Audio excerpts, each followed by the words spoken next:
Vue depuis l'orbite, cette région de Mars semble couverte d'une immense toile d'araignée. Sur les flancs du mont Sharp, un étrange jeu d'ombre et de lumière dessine un motif régulier, presque géométrique. Une structure qu'il est difficile de rattacher à quoi que ce soit de familier sur Terre. Le mont Sharp se dresse au centre du cratère Gale, la région explorée depuis plus de 10 ans par le rover Curiosity. Et ces derniers mois, le robot de la NASA a enfin atteint ces formations mystérieuses et a commencé à les explorer. Le rover a fourni les premières photos de notre étrange toile d'araignée vue depuis le sol. Et en plan rapproché, il a aussi offert une belle surprise. Entre ces crêtes minérales qui s'entrecroisent, le rover a repéré d'innombrables petites structures sphériques. De minuscules nodules, parfois regroupés, parfois isolés, qui semblent émerger directement de la roche. À première vue, leur forme évoque presque des œufs ou de petites perles incrustées dans la pierre. Évidemment, ils ne doivent rien à la biologie. Ce sont des formations purement minérales. Celles-ci racontent tout de même une histoire passionnante. Car ces petites formations pourraient être la signature d'un processus bien particulier, la circulation d'eau souterraine dans les roches de Mars il y a très longtemps.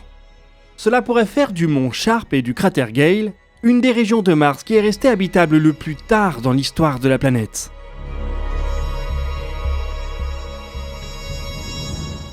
Avant de plonger dans ce mystère martien, un petit mot sur notre sponsor du jour. Quand on est passionné de spatial, toucher notre rêve du doigt est pratiquement impossible. Je n'irai probablement jamais dans l'espace et je me doute bien que vous aussi. Il y a malheureusement plein d'autres manières de vivre cette passion. En faisant des vidéos par exemple, ou en transformant littéralement notre lieu de vie ou de travail, pour qu'il reflète ce qui nous fait vibrer. Et pour ça, j'ai trouvé une solution plutôt élégante avec notre sponsor du jour, Displate. Displate, ce sont des posters en métal ultra durables avec une impression hyper détaillée. L'avantage du métal, c'est que ça ne se dégrade pas du tout au bout de quelques années comme un poster classique, c'est littéralement de l'acier imprimé. Il y a plus de 2 millions de designs disponibles, vous en trouverez certains d'inspiration spatiale, mais aussi des licences officielles comme Star Wars, Marvel, The Witcher, Warhammer. Personnellement, j'ai choisi par exemple ce design que je trouve absolument superbe et qui vient compléter la déco de mon décor de stream. Ce que j'apprécie particulièrement, c'est la facilité d'installation. Pas besoin de perceuse pour faire des trous. Chaque displate arrive avec un système magnétique, un sticker, un aimant, on pose et c'est terminé. Cela permet en plus de changer très facilement les designs. Il existe également des displates custom. Vous pouvez transformer n'importe quelle image, rendu 3D ou illustration perso en poster métal premium. Il vous suffit de charger votre fichier sur le site pour un aperçu immédiat et une commande en quelques clics. Selon les designs, vous pouvez aussi choisir différentes finitions, mat, brillant et même textra, une version premium avec des reliefs et des textures en 3D. Certains éléments du visuel sont légèrement embossés avec un mélange de surface mate et brillante, ce qui donne vraiment l'impression que l'image sort du poster. Si vous cherchez une petite touche d'originalité ultra durable pour votre mur, vous pouvez bénéficier d'une réduction progressive grâce au code Hugo Lisoire. Un displate c'est moins 26%, deux displates moins 31%, 3 ou plus moins 36%. Si l'offre vous intéresse, le lien est en description. Pour comprendre ce que Curiosity est en train de découvrir ici, il faut remonter très loin dans l'histoire de Mars. Aujourd'hui, la planète rouge est un désert froid et aride. La pression atmosphérique y est si faible que l'eau liquide ne peut pas se maintenir à la surface. Mais cela n'a pas toujours été le cas. Il y a plus de 3,5 milliards d'années environ, Mars était un monde très différent. Des rivières parcouraient sa surface, des lacs occupaient ses cratères, et dans certaines régions, l'eau a probablement circulé pendant des millions d'années. Les orbiteurs et les rovers d'exploration ont trouvé les traces de cette époque un peu partout sur la planète. Des vallées sculptées par l'érosion, des deltas fossilisés ou encore d'immenses dépôts sédimentaires.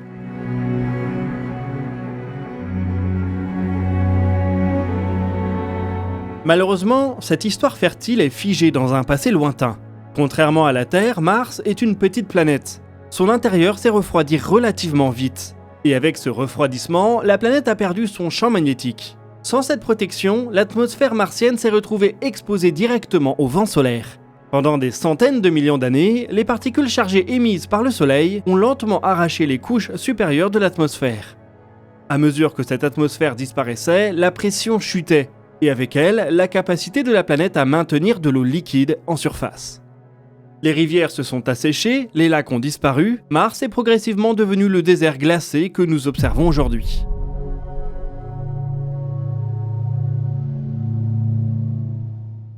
Cette transformation n'a cependant pas été instantanée, et certaines régions pourraient avoir conservé les traces de la transition. C'est précisément pour cela que les scientifiques ont choisi d'explorer le cratère Gale avec la mission Curiosity. Au centre de cet immense bassin d'impact de 150 km de diamètre se dresse une montagne spectaculaire, le mont Sharp. Contrairement aux montagnes que nous connaissons sur Terre, celle-ci n'a pas été formée par des mouvements tectoniques. Elle est composée de couches successives de sédiments qui se sont empilés les uns sur les autres pendant des centaines de millions d'années.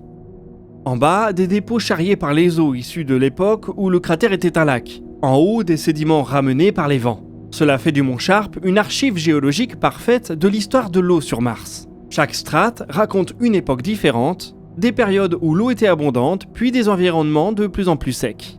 La mission de Curiosity est dans sa 14e année. Le rover a d'abord exploré les abords du mont Sharp, ce qui aurait constitué à l'époque le lit du lac. Puis il a commencé à gravir l'immense montagne, les mystérieuses structures en forme d'étoiles d'araignée se trouvant justement dans l'une des couches les plus élevées de cette archive martienne. Une région qui a pu enregistrer l'un des derniers chapitres de l'histoire de l'eau sur Mars.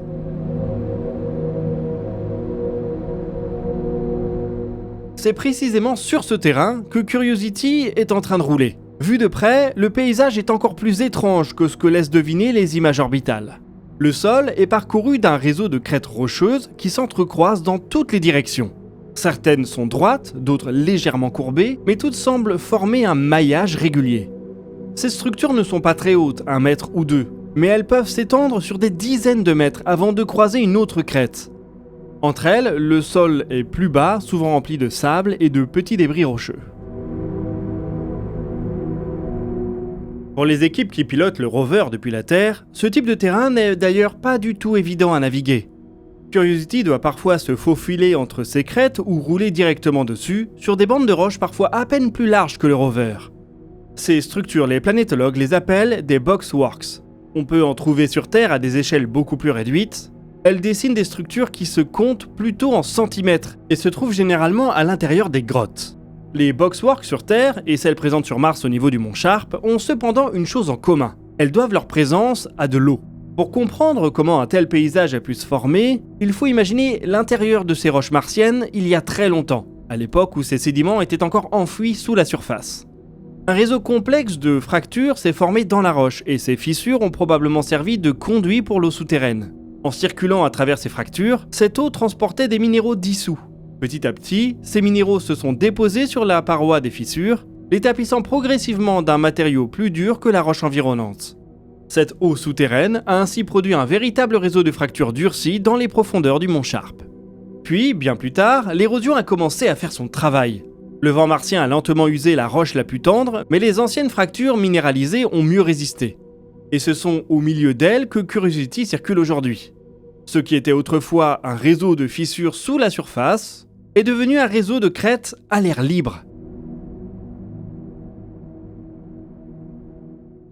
Ce qui rend cette découverte particulièrement intéressante, c'est son altitude. Curiosity a déjà bien entamé son ascension du mont Sharp. Le rover est à plusieurs centaines de mètres au-dessus du plancher du cratère. Cela signifie que notre réserve d'eau souterraine se situait dans le passé de la planète relativement haut. À l'époque où ces structures se sont formées, le sous-sol du cratère Gale devait être largement saturé en eau. Bien après la disparition des grands lacs et des rivières martiennes, cette eau a probablement continué de circuler dans le sous-sol de la planète. Alors que la planète devenait progressivement froide et aride, ces environnements souterrains ont dû constituer les derniers refuges possibles pour l'eau liquide. Ils étaient protégés du rayonnement, moins exposés aux variations de température et ont pu rester stables pendant de très longues périodes. Les boxworks du mont Sharp pourraient donc être les traces fossiles d'un ancien système d'eau souterraine, actif à l'époque où la surface de Mars était déjà en train de s'assécher. Il pourrait ainsi représenter un des tout derniers environnements qui soit resté habitable dans l'histoire de la planète rouge, au moins pour des micro-organismes.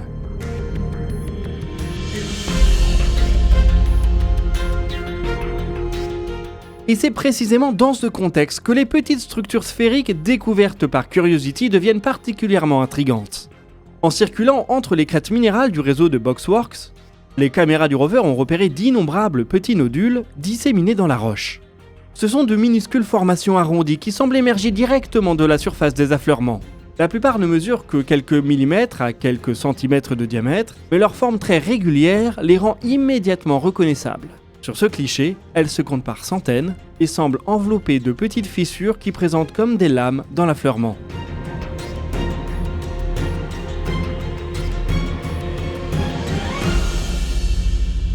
Des formations de ce type, il semble y en avoir beaucoup sur Mars. Curiosity en avait déjà découvert au niveau du fronton de Greenhug en 2020.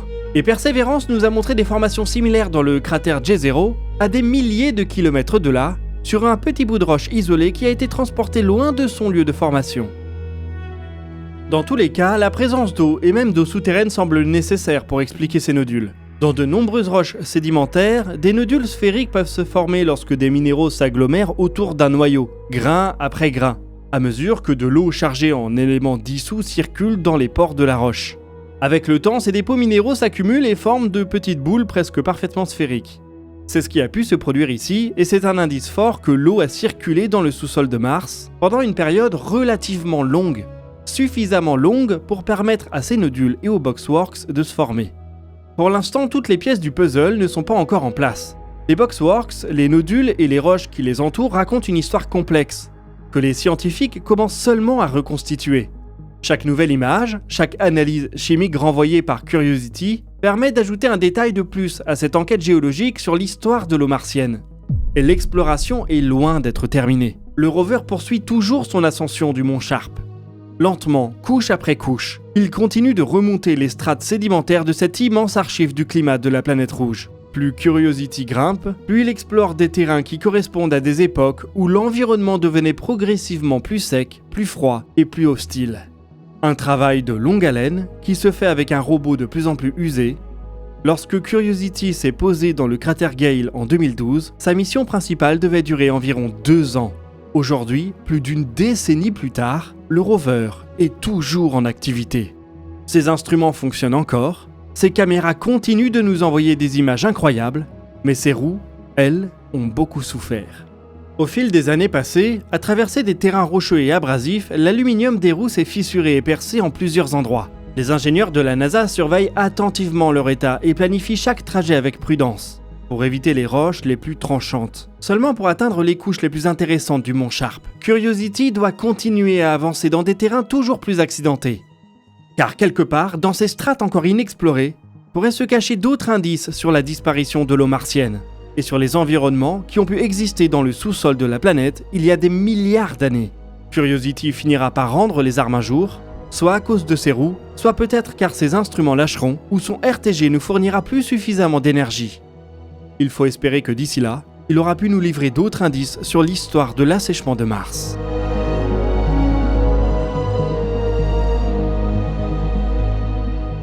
Et nous voilà arrivés au bout de ce dossier de l'espace. Je vous rappelle que vous pouvez bénéficier d'une réduction progressive sur les displates grâce au code Hugo Lisoire. Un displate égale moins 26%, 2 displates moins 31%, Pro Plus moins 36%.